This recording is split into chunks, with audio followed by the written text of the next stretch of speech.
हमें प्राप्त की और इनका श्रेय हमारे महान महात्मा मोहनदास करमचंद गांधी यानी महात्मा गांधी ने कहा, जिन्होंने ये साबित कर दिया कि सत्य और अहिंसा के बदले बड़े बड़े अस्त्र और शस्त्र भी नतमस्तक।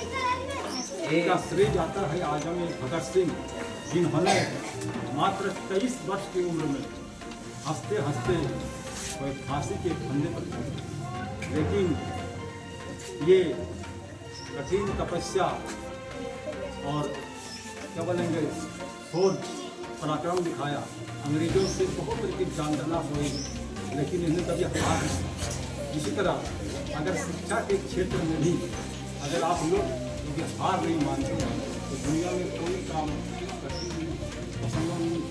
बार बार बोलती है कि नेपोलियन बोनापार्ट का एक कहावत है, ये असंभव एक ऐसा शब्द है जो केवल मूर्खों को जो मूर्ख लोग होते हैं, बार बार बोलते हैं कि ये काम ये असंभव है, ये इम्पॉसिबल है।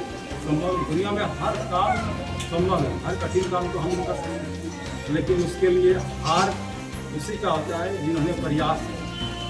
हार का मतलब ये कि हम प्रयास करें तो इसलिए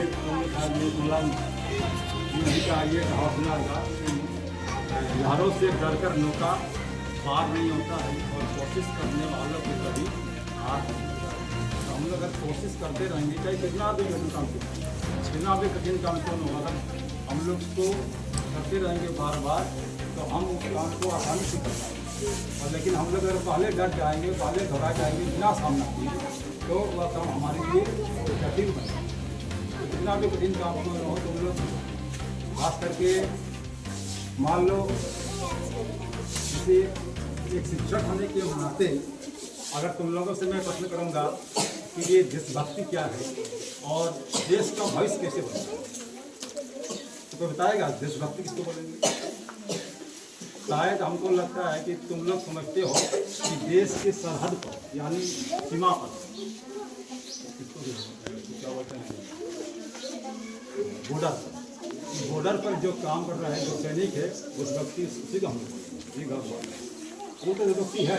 लेकिन इसके अलावा अगर आप अपनी कक्षा में विद्यालय में आपके अंदर ईमानदारी है, सच्चाई है, आप शिक्षा के प्रति समर्पित है, आप शिक्षक और गुरुजनों का आदर करते हैं, अपने माता पिताओं का आदर करते हैं, या फिर देशभक्ति ये नहीं। और देशभक्ति को स्कूल में भी पढ़ाया जाता है।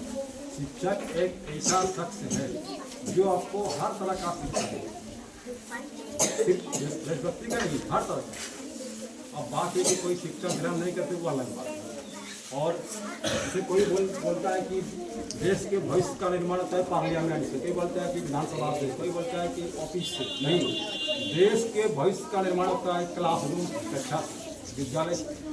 अपना ध्यान दीजिएगा, जहाँ पर आप आज बैठे हुए हैं, इसी जगह पर कोई IAS ऑफिसर, कोई मंत्री, कोई डॉक्टर, कोई पुलिस, ये पढ़ करके वो लोग मंत्री बना है, ऐसे पढ़ करके वो पुलिस बना है, ऐसे पढ़ करके वीडियो बना है, ऐसे पढ़ करके DC बना है। DC कहीं शब्द तो नहीं आया। तो आप जिस स्थान पर बैठे हुए हैं, इसी स्थान से पढ़ करके आप भी देश के लिए, देश का भविष्य है, आप देश का आधार है, आप देश का स्तंभ है। तो आप अपने महत्वपूर्ण समय को बर्बाद मत। अगर आपको भविष्य में कुछ करके दिखाना है तो आप अपने महत्वपूर्ण समय को बर्बाद न करें। एक एक पल आपके लिए महत्वपूर्ण है, एक एक सेकंड आपके लिए महत्वपूर्ण है। मुझे खराब लगता है कि बहुत विद्यार्थी बोलते हैं ये बहुत कठिन काम है, और कोई विद्यार्थी तो ऐसा भी है जिस स्कूल में भी, सब स्कूल में, जो आकर के सिर्फ ये आपसी विवाद, तोड़ फोड़, झगड़ा, मारपीट ये करते हैं। टीचर नहीं है तो हल्ला करते हैं, बाहर निकलते हैं, ये गलत बात है।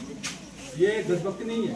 देशभक्ति का मतलब हुआ तुम अपनी ईमानदारी का परिचय दो, सच्चाई का परिचय दो, एक गुरु की आज्ञा का पालन करो, अपने जो अपना कर्म है उस कर्म को सही ढंग से करो। तुम्हारा जो कर्म है, तुम्हारा जो क्या बोलेंगे, जो व्यवहार है, अपना व्यवहार ठीक रखो, अपना गुण ठीक रखो। तो देशभक्ति की शुरुआत यही से। इसलिए अपने स्कूल में, अपनी कक्षा में भी देशभक्ति का नमूना तो पेश कर सकते हो। और बहुतों को देखते हैं कि आके ये मारपीट, तोड़ फोड़, खेलना, ये खेलो, हम खेलना नहीं कर रहे हैं, लेकिन